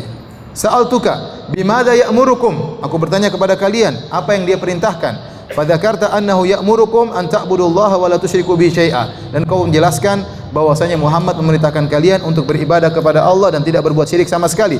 Wa yanhaakum an ibadatil authan, dan dia telah melarang kalian dari menyembah berhala. Wa ya'murukum bis salati was sidqi wal afaf, dan dia menyuruh kalian untuk salat dan jujur dan berakhlak mulia. Kemudian Heraklius mengambil kesimpulan dari dialog ini. Ini tadi diinterogasi Abu Sufyan. Setelah interogasi dia punya kesimpulan. Apa kesimpulannya? Fa in kana ma taqulu haqqan, kalau apa yang kau katakan wahai Abu Sufyan itu semuanya benar, kau jujur, sayamliku maudhi'a qadamai hataini, itu Muhammad akan menguasai tempat kedua kakiku ini. Artinya dia akan menguasai tahtaku, dia akan menguasai kerajaanku. Wa qad kuntu alamu annahu kharij, saya sudah tahu nabi terakhir tersebut sudah muncul. Lam akun adhunnu annahu minkum, namun saya tidak menduga bahwasanya nabi terakhir dari bangsa Arab. Falau anni a'lamu anni akhlusu ilaihi latajashamtu liqa'ahu, kalau saya tahu saya mampu untuk bertemu dengan Muhammad, saya akan bersusah payah untuk bertemu dengan dia. Walau kuntu indahu, kalau saya berada di sisi Muhammad, la ghasaltu an qadamaihi, saya akan cuci kedua kakinya sebagai bentuk pelayanan kepada Muhammad. Tsumma da'a bi kitabi Rasulillah sallallahu alaihi wasallam alladhi ba'atha bihi Dihya ila adhimi Busra fadafa'u ilaihi Herakl. Kemudian dia minta, mana surat Muhammad? Ternyata Rasulullah SAW di tahun tersebut mengirim Dihya Al-Kalbi membawa surat ya ke Raja Heraklius, tapi melewati Raja Busra, yaitu salah satu anak buah dari Raja Heraklius. Faqara'ahu fa idza fihi, kemudian dibacakan isi surat Nabi Muhammad tersebut. Ternyata isinya, jadi di tahun tersebut Nabi SAW mengirim surat kepada Raja Persia, Raja Busra, Raja Mesir, Raja Heraklius, Raja Romawi, Raja Syam, semuanya dikirim untuk masuk Islam. Adapun surat yang Rasulullah SAW kirim kepada Heraklius isinya Bismillahirrahmanirrahim. Min Muhammad Abdillah wa Rasulihi, dari Muhammad hamba Allah dan Rasulnya, ila Herakl azimir Rum, kepada Heraklius pembesar Romawi. Salamun ala man ittaba al-huda, keselamatan bagi orang yang mengikuti petunjuk. Ya. Dia tidak mengatakan assalamu alayka, tetapi dia memberi syarat keselamatan bagi orang mengikuti apa? Petunjuk. Kalau kau ikut petunjuk dapat salam, kalau enggak keselamatan. Amma ba'du, kemudian daripada itu, fa inni ad'uka bi di'ayatil Islam, aku menyuruh engkau dengan seruan Islam. Aslim taslam, masuklah Islam kau akan apa? Selamat. Yu'tikallahu ajraka marratain, Allah akan berikan engkau pahala 2 kali. Pertama, pahalamu mengikuti ajaran Nabi Isa alaihissalam.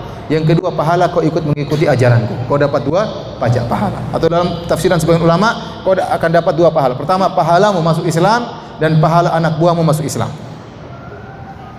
Fa in tawallaita fa inna 'alaika itsmal arisiyin, dan ini ancaman Nabi. Kalau kau berpaling tidak masuk Islam wahai Heraklius, maka kau akan menanggung dosa-dosanya Arisin. Arisin itu artinya para petani, karena banyak orang-orang Romawi petani.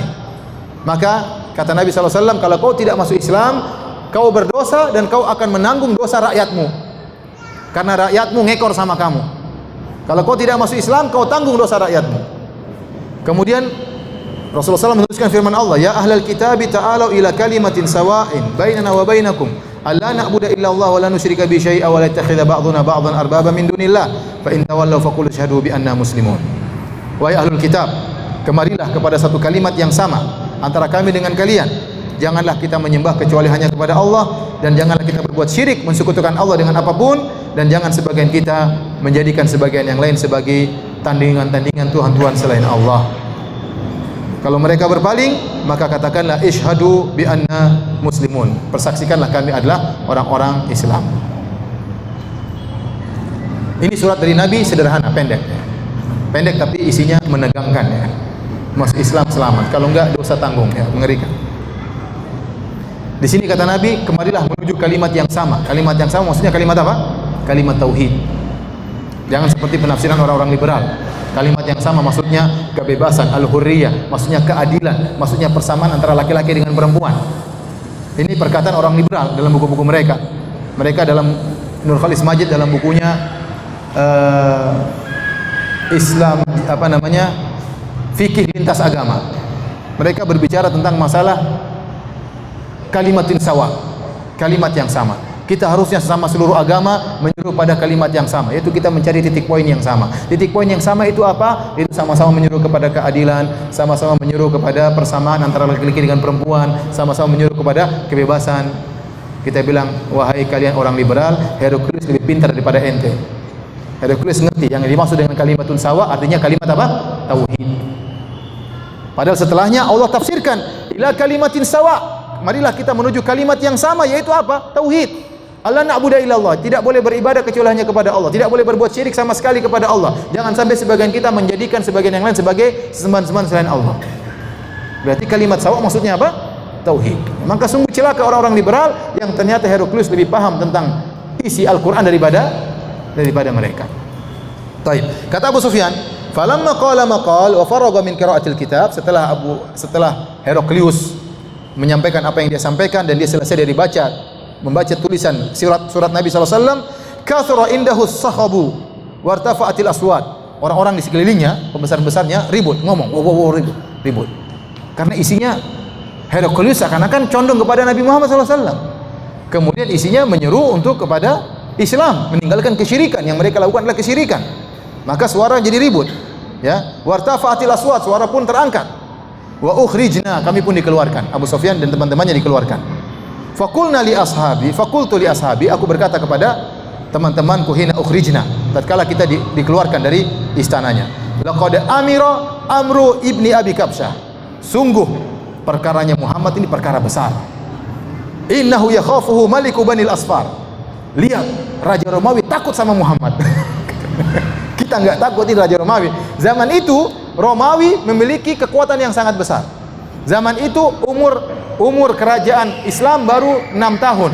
Sementara Romawi umurnya sudah ratusan tahun. Pasukannya sudah 1 juta lebih. Pasukan kaum muslimin baru berapa? Baru 7.000 orang. Mau lawan 1 juta orang. Tapi ternyata raja yang punya pasukan 1 juta orang ini takut sama Nabi sallallahu alaihi wasallam. Ini bikin bingung Abu Sufyan. Kenapa Muhammad dikatakan Ibnu Abi Kabsyah? Karena disebutkan banyak tafsiran di kalangan para ulama, namun di antara tafsiran bahwasanya dahulu di nenek moyang terdahulu ada seorang dari Bani Khuza'ah namanya Kabsyah, ya. Dan dia menyelisihi umatnya, menyelisihi kaumnya. Dia sendiri tidak menyembah berhala, tapi dia menyembah bintang. Maka dia dijelek-jelekin, kamu ini lain sendiri. Makanya Muhammad dijuluki dengan anaknya orang itu. Kenapa? Dia lain sendiri juga. Paham? Semua orang nyembah berhala, dia nyembah, dia tidak berbuat syirik. Maka diberi gelar oleh Abu Sufyan Ibnu Abi Kabsyah, karena Abu Kabsyah dahulu seperti itu di zaman nenek moyang. Famaziltu mukinan annahu sayadharu hatta adkhalallahu alaihi Islam. Sejak saya dengar Raja Romawi takut sama Muhammad, maka saya yakin suatu saat Muhammad pasti unggul, pasti jaya, sampai akhirnya Allah memasukkan Islam dalam hatiku. Jadi sejak itu dia ragu-ragu. Wah, benar jangan-jangan Muhammad, padahal dia benci sekali. Dan benar pada tahun ke-8 Hijriah dia pun masuk Islam radhiyallahu taala anhu. Wa kana Ibnu Natur sahiba Ilya wa Herakl. Ada Ibnu Natur, ya. Ada yang tinggal di Ilya, ya, dan dia sahabatnya adalah Sukufan. Dia seorang pendeta ala Nasara Syam yuhaddits, adalah suku pendetanya orang-orang Nasrani di Syam. Dia bercerita. Ini kisah selanjutnya dari Ibnu Natur, ya. Diriwayatkan dari Az-Zuhri. Bukan cerita Abu Sufyan lagi, ini cerita yang lain. Bercerita tentang bagaimana nasibnya Heraklius. Anna Herakl hina qadima Ilya asbaha yauman khabithan nafs. Maka Heraklius tatkala datang ke Baitul Maqdis dalam kondisi jiwanya enggak enak, dalam kondisi malas, ya. Faqala ba'du batariqatihi, maka berkatalah sebagian pembasarnya, batariqah artinya khawas, ya, orang-orang khusus dari kerajaan Romawi. Jadi pembesar-besarnya. Ada yang berkata, qad istankarna hayataka, kami heran lihat kondisimu. Kok kelihatannya lemas, sedih, ada apa? Wa kana Herakl hazza'an yanzuru fin nujum. Heraklius ini dukun, dia raja sekaligus apa? Dukun. Dia suka meramal dengan melihat bintang-bintang.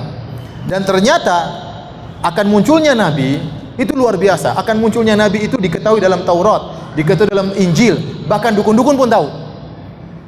Setan-setan pun kasih tahu sama anak buahnya. Di antara anak buah setan Heraklius percaya sama apa? Dukun. Percaya sama bintang. Dan dia melihat kepada bintang dan dia meramal. Faqala lahum hina yas'alu, maka dia ditanya, kenapa kau sedih? Maka dia jawab tatkala ditanya, inni ra'aitu lailata hina nadhartu fin nujum mulkal khitan qad dhahara. Saya lihat, ya. Jadi ini sebelum dia ketemu dengan Rasulullah mungkin, ya. Jadi waktu datang ke Baitul Maqdis, dia melihat bintang, dia melihat ada ramalan. Kata dia, tadi malam waktu saya lihat bintang, saya lihat bahwasanya raja orang-orang yang disunat telah muncul. Jadi ada orang yang disunat yang akan menguasai, akan berjaya. Faman yaqtatinu min hadhil ummah, maka dia bertanya, enggak tahu bagaimana bintangnya sampai tafsirannya ada raja disunat akan muncul. Pokoknya dia ahli lihat bintang. Maka dia bertanya, siapa di antara umat ini yang disunat? Yang terkenal disunat orang Yahudi. Dia tidak tahu kalau orang Arab juga apa? Disunat. Qalu laisa yaqtatinu illa al-yahud. Kata anak buahnya, pembesar-besarnya, tidak ada yang suka sunat-sunatan kecuali siapa? Orang Yahudi. Fala yahummanaka sya'nuhum, jangan kau disedihkan dengan urusan mereka.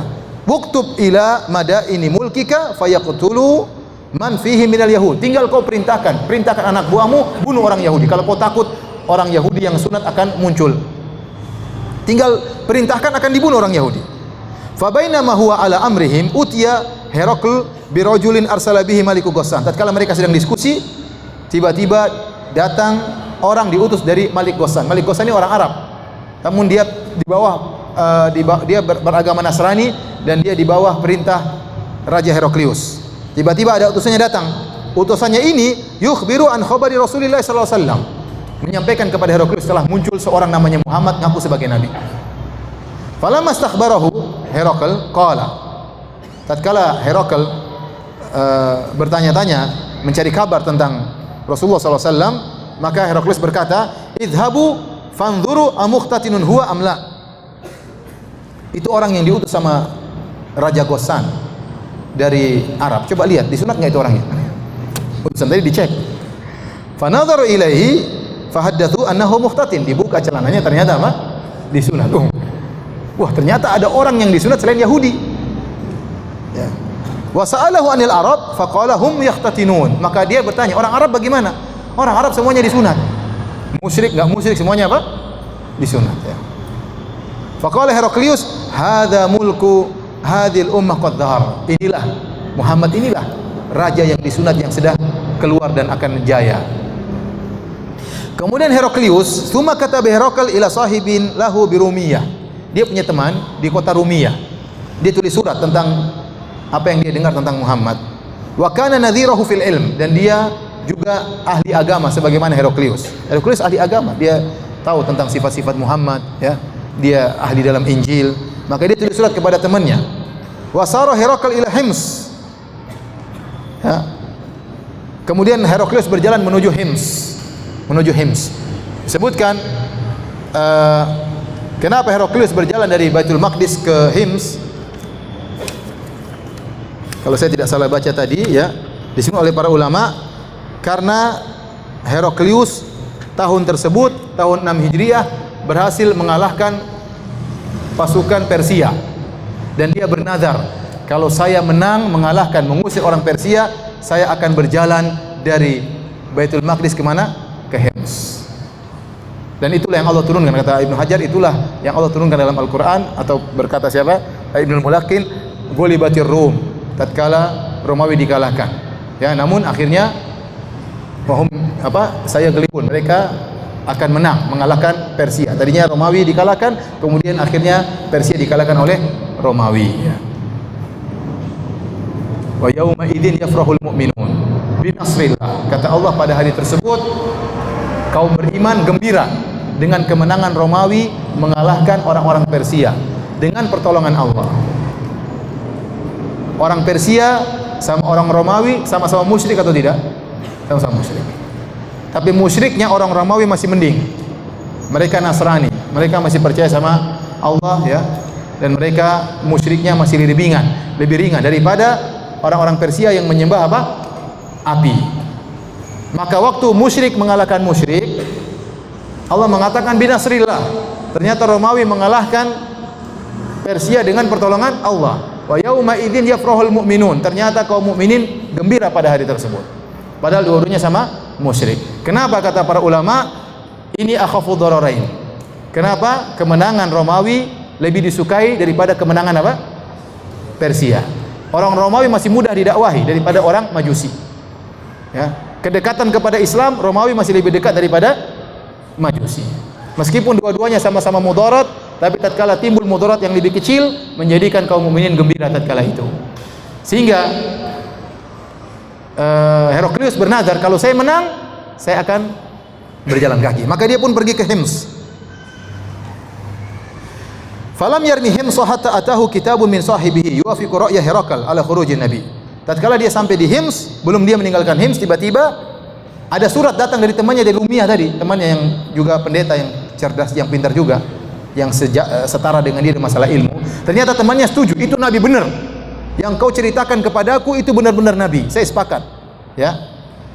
Wa annahu nabi, dan dia seorang nabi. Fa'idina li Herakl li udhama'ir Rum fi daskaratin lahu bi Hims. Maka Herakl pun mengumpulkan pembesar-pembesar Romawi di Daskarah. Daskarah itu adalah qasar kerajaan yang dikelilingi oleh rumah-rumah. Maka dikumpulkanlah pembesar-pembesarnya. Tsumma amara bi abwabiha fagulliqat. Kemudian setelah orang dikumpulkan, seluruh pintu-pintu istana ditutup. Tsumma tala'a, kemudian dia muncul di depan rakyatnya, di depan besar-besarnya. Dia berkata, "Ya ma'syarar Rum, hal lakum fil falahi war rasyad?" Wahai kaum Romawi, maukah kalian beruntung dan maukah kalian mendapatkan petunjuk? Wa an yathbuta mulkukum fatubayyi'uha li hadan nabi. Agar kerajaan kalian tetap kokoh, tidak dikuasai orang lain. Kalau kalian ingin beruntung, ingin dapat petunjuk, ingin kerajaan kalian tetap kokoh, maka berbaiatlah kepada nabi yang muncul ini. Berbaiatlah kepada Muhammad, masuklah Islam. Ternyata apa yang terjadi? Rakyatnya enggak mau. Fahasu haisata humuril wahsi ilal abwab. Maka mereka ribut-ribut seperti keledai. Saya takut salah ngomong, kedelai ya. Keledai liar yang lagi ribut, lagi mungkin dikejar oleh singa, maka ribut. Jadi mereka kacau ya. Mereka tidak mau masuk Islam. Fawajaduha ma qad gulliqat. Mereka ingin keluar dari kerajaan, ternyata pintunya sudah ditutup. Falamma ra'a Herakl nafratahum wa aisa minal iman. Tatkala Heraklius melihat rakyatnya ternyata kabur dan tidak mungkin masuk Islam, qala rudduhum alayya. Kata Heraklius, kembalikan mereka kepadaku, rakyatku. Wa qala inni qultu maqalati anifan akhtabiru biha shiddatakum ala dinikum. Saya tadi cuma ngetes saja, kata Heraklius. Saya ingin tahu kekuatan iman kalian. Faqat ra'aitu, dan saya sudah lihat kalian ternyata kokoh di atas agama kalian. Padahal tadi kalau mereka masuk Islam, Heraklius masuk Islam karena dia beriman kepada Nabi sallallahu alaihi wasallam. Tapi tatkala melihat kaumnya tidak bisa beriman, akhirnya dia ikut kaumnya.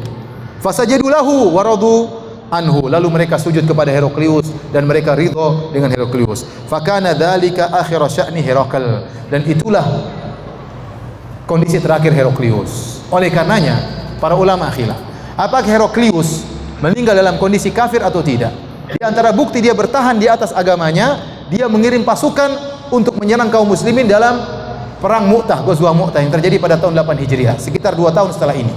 Waktu Rasulullah SAW mengirim pasukan, ya di antaranya terakhir dipimpin oleh Khalid ibn Walid.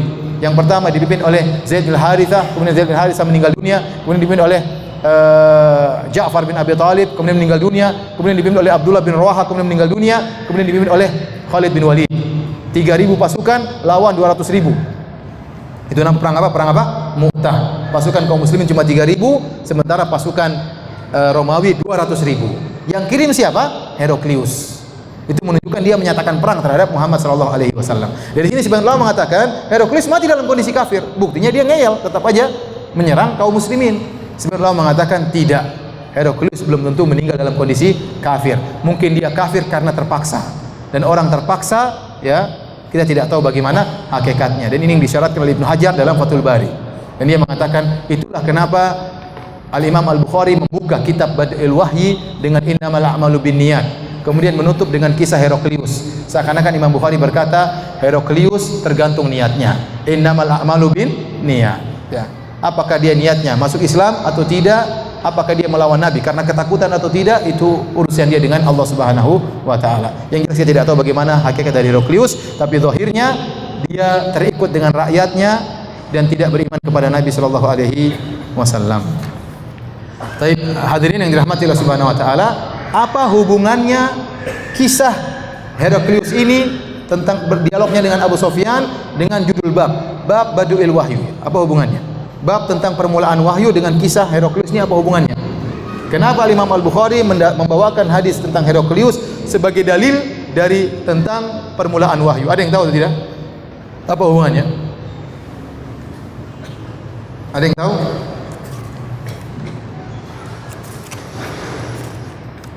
Bilang aja tidak tahu, kenapa pusing-pusing?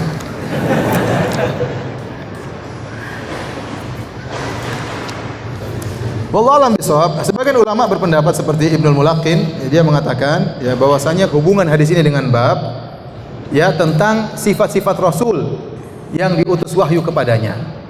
Ya, karena dalam hadis ini Heraklius bertanya, apakah Rasulullah demikianlah para rasul seperti itu? Apakah Nabi seperti ini, Muhammad seperti ini, demikianlah para rasul sebelumnya seperti itu. Nah, hadis Heraklius ini bercerita tentang permulaan wahyu kepada Nabi. Demikianlah sifat-sifat Nabi terdahulu juga mirip dengan sifat-sifat Nabi Muhammad SAW. Sama-sama memiliki nasab yang tinggi, sama-sama bapaknya bukanlah raja misalnya, atau sama-sama pengikutnya adalah orang-orang yang lemah dan seterusnya. Ya, wallahu alam bishawab.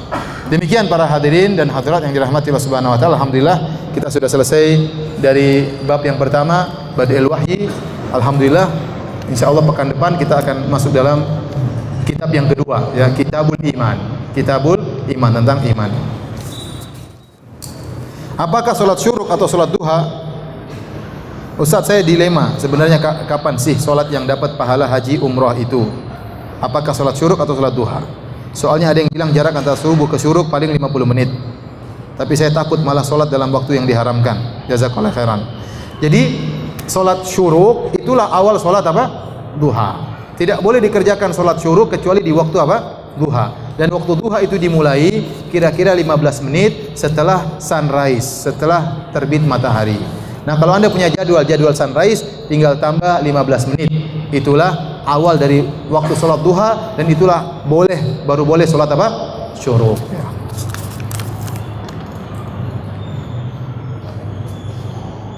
Saya seorang pemuda berusia 23 tahun yang sudah bekerja dan sangat ingin menikah. Tetapi calon wanita masih bekerja dan kuliah. Saya diminta untuk menunggu sampai beberapa tahun karena masih mau membiayai orang tuanya yang sudah tidak bekerja. Lalu saya ingin akad terlebih dahulu, tapi belum tinggal serumah, dan kita akan tinggal serumah apabila sudah walimah 2-3 tahun lagi. Supaya apabila saya ngobrol, teleponan, chatting tidak berdosa karena sudah halal.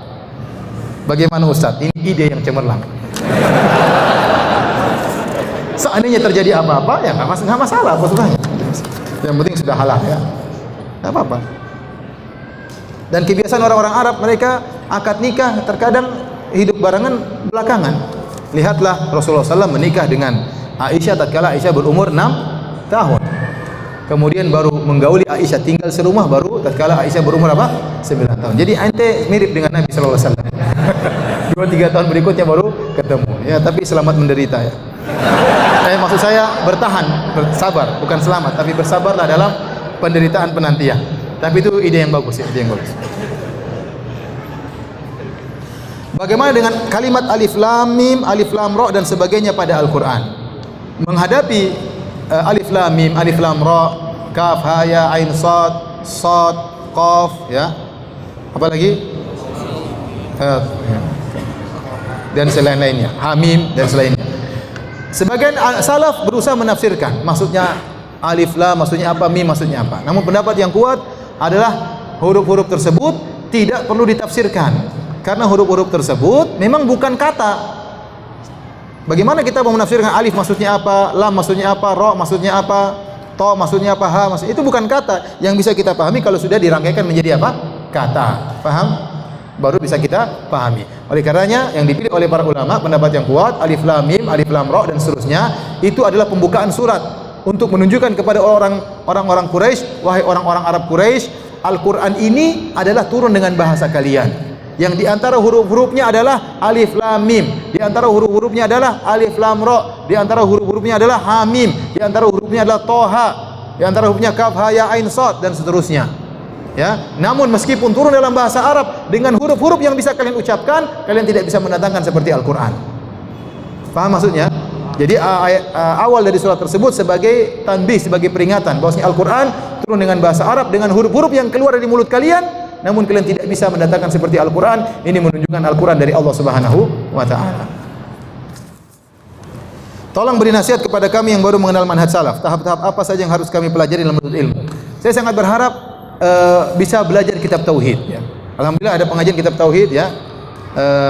Kajian saya di Masjid Al-Fatah, ya, tiap Senin malam, dan itu saya rasa kitab yang sangat penting. Seharusnya seorang yang ingin bertauhid harusnya tamat buku itu. Berusaha untuk menamat, tidak harus, tapi maksud saya berusaha untuk bisa menamatkan kitab tauhid, ya, agar dia paham betul tentang makna tauhid, ya. Karena kalau dia tidak tamatkan buku itu, dia akan kurang paham tentang masalah tauhid. Dan kitab tauhid mengajarkan tauhid secara terperinci dan mengajarkan macam-macam kesyirikan secara terperinci. Dan saya rasa wallahu alam itu buku terbaik yang pernah saya baca, kitab tauhid, ya. Maka belajar kitab tauhid. Kemudian juga belajar misalnya, ya, bahasa Arab itu sangat penting juga, bahasa Arab, ya. Kalau antum tidak tahu bahasa Arab, repot, kapan bisa berkembang, ya? Tidak bisa berkembang ilmu agama Anda kalau Anda tidak mengerti bahasa Arab, ya. Belajar meskipun hanya seminggu sekali. Cari orang, kalau perlu panggil seorang yang bisa bahasa Arab, kita gaji dia datang seminggu sekali ngajarin kita bahasa Arab. Nanti tidak terasa antum 2 tahun sudah mulai bisa membaca kitab gundul. Yang tadinya gundul sudah mulai kelihatan gondrong ya. Antum mulai paham ya. Ini sangat penting. Antum begitu nanti antum sudah mulai tambah ilmu, alhamdulillah. Sudah mulai bisa ngaji bawa kitab gundul ya.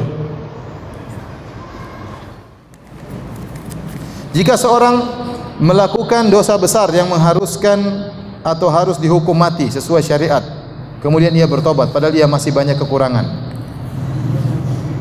Contoh, bacaan Al-Quran masih belum sempurna, ilmu agama masih kurang. Apakah harus belajar dulu kemudian menerima hukum mati itu? Jika ada janji kepada keluarga untuk menyekolahkan keluarganya, apakah janji itu harus dipenuhi dulu kemudian ia dihukum mati? Wah, ini mengerikan sekali ya.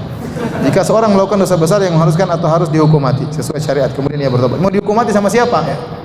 Antum kalau di Indonesia melakukan dosa besar yang seharusnya dihukum mati namun tidak diterapkan hukum had di tanah air kita, ya sudah antum bertobat kepada Allah.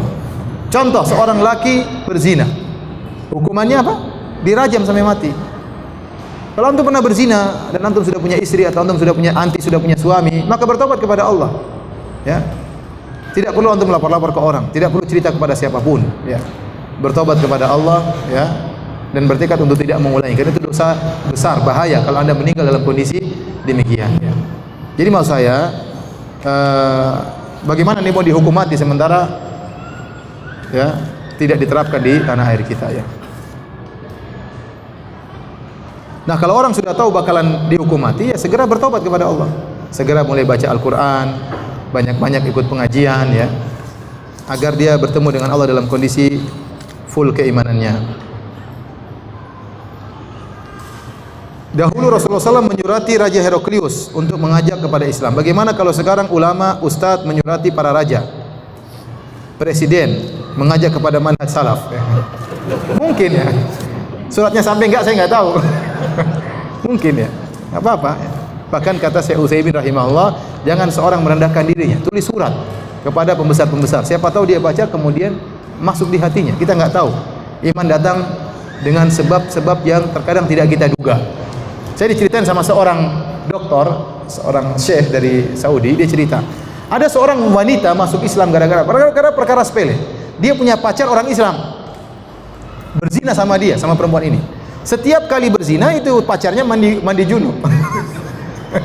Kamu mandi apa? Ini mandi junub. Dalam Islam begitu. Dia pingin tahu, akhirnya masuk Islam. Ini agama gara-gara perkara sepele. Padahal habis berzina, ini pacarnya kena mandi junub.